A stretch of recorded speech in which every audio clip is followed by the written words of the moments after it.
Bwana asifiwe. Bwana asifiwe sana. Namshukuru Mungu kwa neema yake, kibali chake katukupa tena siku ya leo. Kwa majina naitwa Irene Loasa.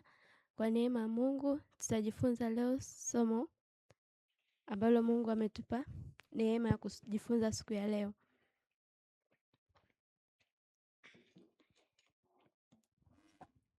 Kichwa cha somo letu ni tambua wewe ni chombo teule cha Bwana. Kila mtu katika dunia, katika ulimwengu huu amezaliwa kwa ajili ya dhumuni au kwa ajili ya kusudi fulani katika dunia hii. Kwa kila mwanadamu katika dunia hii amechaguliwa au ameteuliwa na Mungu kusimama katika nafasi fulani kwa ajili ya kufanya kulitenda lile kusudi ambalo Mungu ameliweka ndani mwake.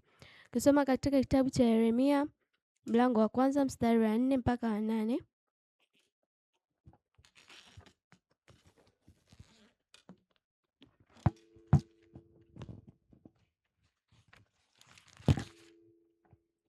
Yeremia mlango wa 1 mstari wa 4 mpaka wa 8, nao nasema, neno la Bwana lilinijia kusema, kabla sijakuumba katika tumbo nalikujua, na kabla hujatoka tumboni nalikutakasa, nimekuweka kuwa nabii wa mataifa. Ndipo aliposema, Bwana Mungu, tazama siwezi kusema, maana mimi ni mtoto. Lakini Bwana akaniambia, usiseme mimi ni mtoto, maana utakwenda kwa kila mtu nitakaye kutuma kwake, nawe utasema kila neno nitakalo kuamuru. Usiogope kwa sababu ya hao, maana mimi nipo pamoja nawe nikuokoe, asema Bwana. Hapa somo letu linasema tutambue kwamba sisi ni chombo teule cha Bwana. Neno la Bwana lilimjia Yeremia na kumwambia kwamba alimjua, kwamba inamaanisha kwamba Mungu alitujua kabla hatujatungwa katika matumbo ya mama zetu. Kwa hiyo Mungu anatujua na pia alituleta duniani kwa ajili ya kusudi lake. Ndio maana akamwambia Yeremia, mimi nitakutuma. Kwa hiyo inamaanisha alimweka tayari, alimweka wakfu kwa ajili ya kumtuma, kwa ajili ya kwenda kuitenda kazi yake. Ndivyo na sisi pia Mungu ametuchagua, ametutuma, ametuweka kwa vyombo teule kwa ajili ya kufikisha lile kusudi lake ambalo ameweka ndani mwetu. Pia sisi tu viungo katika mwili wa Kristo, ambao katika kitabu cha Biblia kuna sehemu inaambiwa mimi ni mzabibu na ninyi ni matawi. Kwa hiyo katika mwili wa Kristo kila mwanadamu ni kuandaa baadaye ukatumike katika nafasi fulani. Katika mfano kama unaweza ukawa sasa hivi umewekwa katika kitengo fulani, mfano kama kanisani umewekwa katika ushemasi. Inaweza kuwa Mungu anatumia ule ushemasi wako ambao ulioko pale kanisani azidi kukujenga zaidi, azidi kukuboresha zaidi kwa ajili ya kusudi ambalo ameweka mbele yako. Amekuamini zaidi kwamba unaweza kupitia ile nafasi ambayo amekuweka sasa hivi, kwamba unaweza kujengwa, unaweza kufanywa tena kutumika katika nafasi ambayo ameweka mbele yako zaidi, ambayo ni kusudi ambalo amekuumbia wewe. Katika maisha unaweza kawa umefanya mambo mengi mabaya, unaweza ukawa ni mlevi, unaweza ukawa ni mtu usieleweka, lakini tambua Mungu anakusudi na wewe, na kila ambaye Mungu anakusudi na maisha yake hatapotea. Kuna wakati Mungu anarudisha watu wake, kuna wakati Mungu anarejesha wale ambao anakusudi nao na maisha yao. Kwa hiyo unaweza ukawa mlevi kupitiliza, unaweza ukawa umepoteza tumaini kwamba Mungu anaweza kukutumia, ila amini kwamba wewe ni chombo teule cha Bwana. Maana hata Sauli alikuwa ni muuaji, aliua watumishi wa Mungu, lakini Mungu wakati ulipofika alimtumia kwa nafasi yake, maana alikuwa ameandaliwa kwa kusudi fulani, alikuwa ameandaliwa kwa ajili ya nafasi fulani. Kwa usikate tamaa kwa nafasi uliopo ukajiona kwamba wewe umeshindwa, ila amini kwamba Mungu amekuchagua na Mungu amekuita kwa ajili ya kusudi lake. Pia Mungu akishakuchagua katika hiyo nafasi, unaweza ukapata changamoto mbaya, ila Mungu ni mwaminifu, atazidi kukusimamisha zaidi na zaidi. Maana hata ukisoma katika kitabu cha Yoeli 2 mlango wa 2 anasema ukimrejea na yeye atakurejea. Kwao usikate tamaa kwamba mimi hapa nimezini au mimi nimefanya jambo fulani, mimi nimeiba, ila ukimrejea na yeye atakurejea. Maana Mungu hajawahi kumwacha mtu wake, wala Mungu hajawahi kumchoka mtu wake. Kwao unapofanya kosa au unapofanya jambo lolote, ile pale haliwezi kusimama kama ukuta ndani ya maisha yako, haliwezi kusimama kama kizuizi cha wewe kufikia lile kusudi ambalo Mungu amesema. Ila wewe pale unapoamua kusimama na kurejea, Mungu na yeye atakurehemu na kurejesha katika ile nafasi. Kwa maana adui anatumia lile kusudi kwamba anakukumbusha zaidi kwamba kupitia dhambi fulani uliofanya, kupitia nafasi fulani ambayo umesimama, hautaweza kutumika katika kusudi ambalo Mungu amekuwekea. Ila nikwambie, shetani anapokuja mbele ya maisha yako kukuambia kwamba dhambi hii inakufanya ushindwe kusimama katika ile kusudi ambalo Bwana ameweka, dhambi hii ni ukuta wa wewe kutokuweza kufikia ile kusudi ambalo Bwana anafanya, ila nikwambie siku ya leo kwamba Bwana yeye anasamehe, Bwana yeye anatakasa. Kwa hiyo unaporejea kwake, unapoomba rehema na masamaha na kurudi mbele zake, naye atakurehemu, naye atakurudisha katika ile kusudi ambalo amekuandikia. Kwa hiyo tusikate tamaa wala kurudi nyuma wala kuona kwamba hatuwezi kusimama katika ile kusudi bora ambayo ameweka ndani ya maisha yako.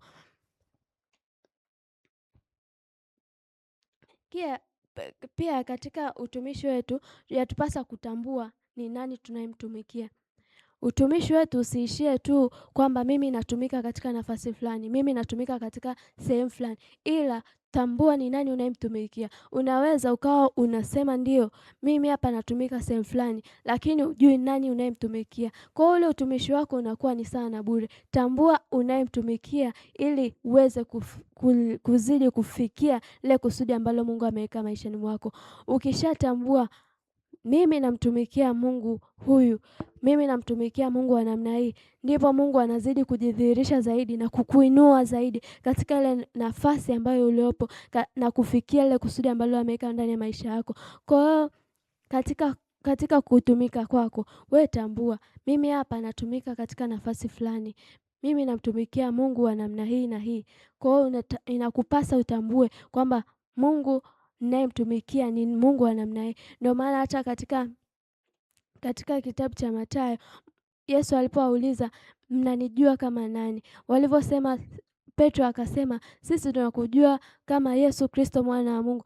Akasema umefanya jambo jema. Kwa hiyo unapomtambua Mungu kama kiongozi, unapomtambua Mungu katika nafasi fulani, ndipo Mungu anazidi kudhihirisha na kujidhihirisha katika ile kusudi ambalo ameweka ndani ya maisha yako.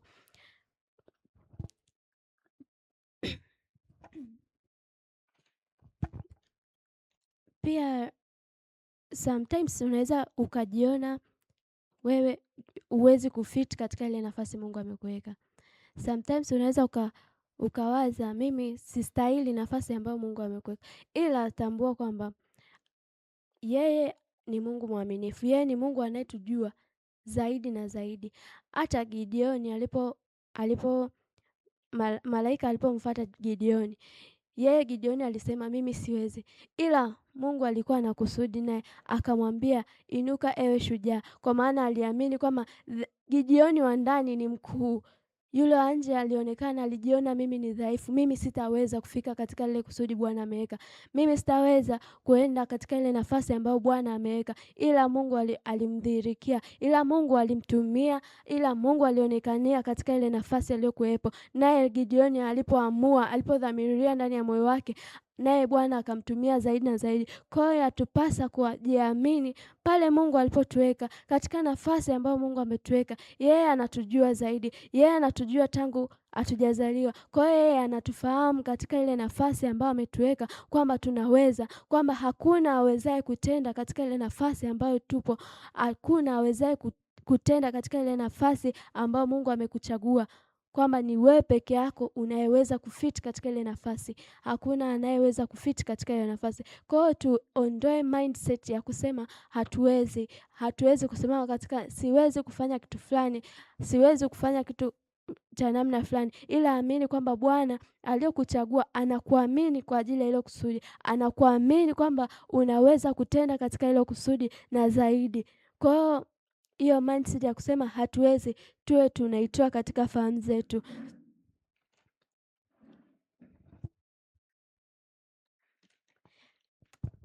Katika ili wewe uweze kufikia kile kusudi ambalo Mungu ameweka maishani mwako, kuna vitu ambavyo unatakiwa kuwa navyo. First, unatakiwa uwe ni mtu mwenye hekima.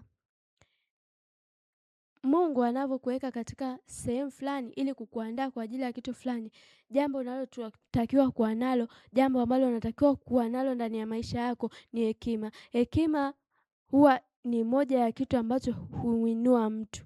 Hekima ndicho kitu ambacho kinamnyanyua mtu from one step to another. Kwa hiyo tuzidi kuwa na hekima katika ile nafasi ambayo tupo, ili Mungu azidi kutuinua, maana kupitia hekima, kupitia maarifa na ujuzi, Mungu anazidi kumuinua. Hekima, hata kama Suleiman, yeye alikuwa na hekima ambayo ikamfanya apate kibali kwa mataifa mengine zaidi. Kwa hiyo unapokuwa na hekima, mtu wa Mungu, Mungu anazidi kukuinua, Mungu anazidi kukupa kibali, ambacho hicho kibali, through that kibali, Mungu anazidi kufunua njia ya wewe kufikia lile kusudi ambalo ameweka ndani ya maisha yako. Pili, unatakiwa mnyenyekevu. Katika utumishi wako kuna changamoto mbalimbali unaweza kupitia. Ila kama mtumishi wa Mungu inakupasa utambue kwamba kwa nini Mungu amenipa nafasi hii. Unatakiwa uwe ni mtu mnyenyekevu. Ndio unaweza ukapitia changamoto, unaweza ukadharauliwa, ila tambua kwamba ukishatambua lile kusudi ambalo Mungu ameweka mbele ya maisha yako, unakuwa na unyenyekevu ndani ya maisha yako. Kama Yusufu, tuchukulie mfano Yusufu. Yusufu alioteshwa ndoto kwamba atakuwa mtu mkubwa. Alipooteshwa ndoto kuongea na ndugu zake, wakaona atakuja kuwa zaidi. Wakamuuza. Walipomuuza, akaenda kule akawa mtumwa, ila Bwana akaja akamfikisha katika ile kusudi. Lakini yeye alibaki na kuwa mnyenyekevu. Hata katika ule utumwa wake alibaki kuwa mnyenyekevu. Alibaki kuamini kwamba Bwana aliyeweka kusudi ndani ya maisha yake atamfikisha pale ambapo amekusudia. Kwa hiyo tuwe wanyenyekevu. Hata ndugu zake alipokutana nao baadaye, hakuwa mtu mbaya. Alibaki na unyenyekevu wake, ambao unyenyekevu ukampa viwango na zaidi na viwango.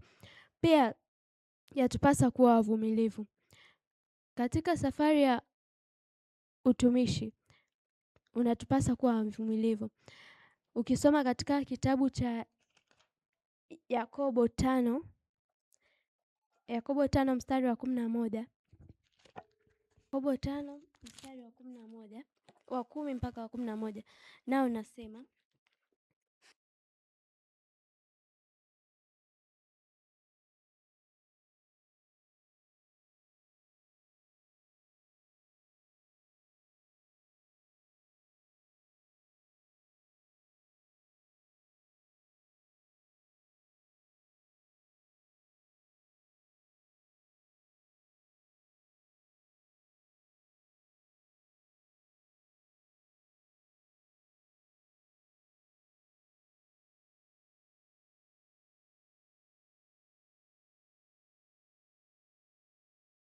kupitia uvumilivu na subira zake Ayubu, Bwana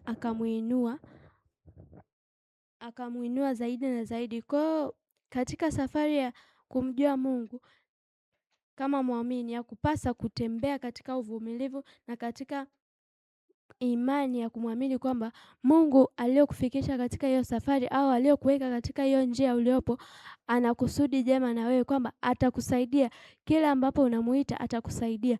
Kwa hiyo kama ili kuweza kufikia ile kusudi ambalo Bwana amekuwekea ndani ya maisha yako, inakupasa kuwa mvumilivu. Pia katika kufikia ile kusudi, ya kupasa kuwa na bidii ya kumtumikia Mungu. Unaweza ukawa katika nafasi, mfano ukawa nafasi ya praise team. wewe unakupasa uwe na bidii katika kuitenda kazi ya Mungu katika ile nafasi ya praise team. Hasa unapokuwa unakosa bidii ya kufanya kazi ya Mungu katika ile nafasi yako ambayo Mungu amekuitia, ndipo unakosa kufikia lile kusudi ambalo Mungu ameweka ndani ya maisha yako. Kwa hiyo kuwa na bidii katika kumtumikia Mungu zaidi katika ile nafasi ambayo Mungu amekuwekea, ndio inafungua malango ya wewe kufikia lile kusudi ambalo Bwana ameweka ndani ya maisha yako.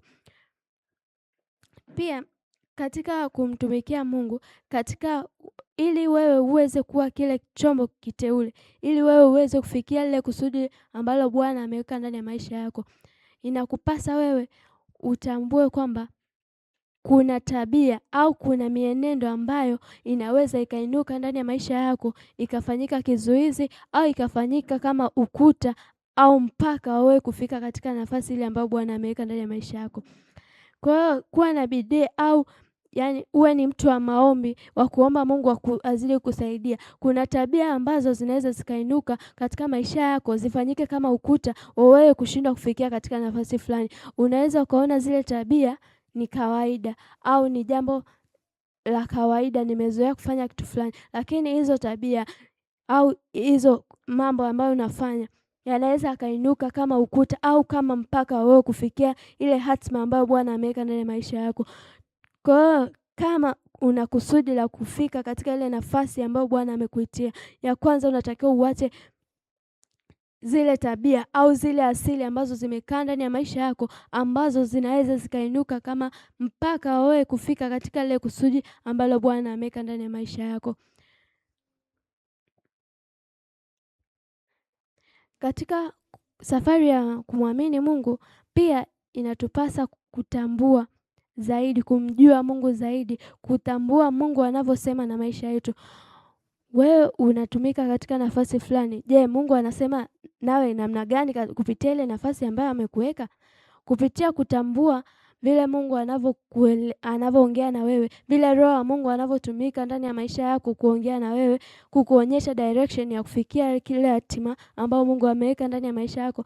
Pia hiyo hapo hufungua milango ya wewe kufikia ile kusudi ambalo Bwana ameweka ndani ya maisha yako.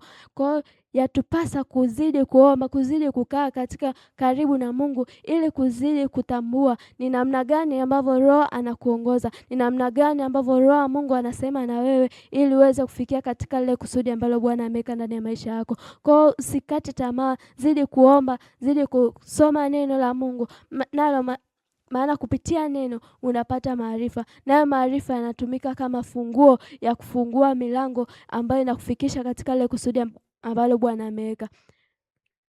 Kwa hiyo na maombi pia, uzidi kudumu katika kumwomba Mungu, maana Mungu ukizidi kudumu katika kumwomba, naye ukaribu na wewe unazidi. Kwa hiyo anazidi kukaa karibu na wewe, ambao anazidi kukufunulia zaidi na zaidi njia gani upite ili kufikia ile kusudi, njia gani upite ili kufikia katika ile jambo ambalo ameweka ndani ya maisha yako. Kwa hiyo uzidi sana katika kumwomba Mungu, maana yeye ni mwaminifu, yeye huwa anatupa dira, maana alisema ametuachia msaidizi ambaye ni Roho Mtakatifu. Kwa hiyo unapoomba, Roho Mtakatifu naye atadhihirika ndani ya maisha yako, atafanyika kiongozi ambaye atazidi kuongoza ili kufikia ile hatima au kusudi ambalo Bwana ameweka ndani ya maisha yako. Tutasoma kitabu cha Matendo ya Mitume. Matendo ya Mitume mlango wa 9 mstari wa kwanza mpaka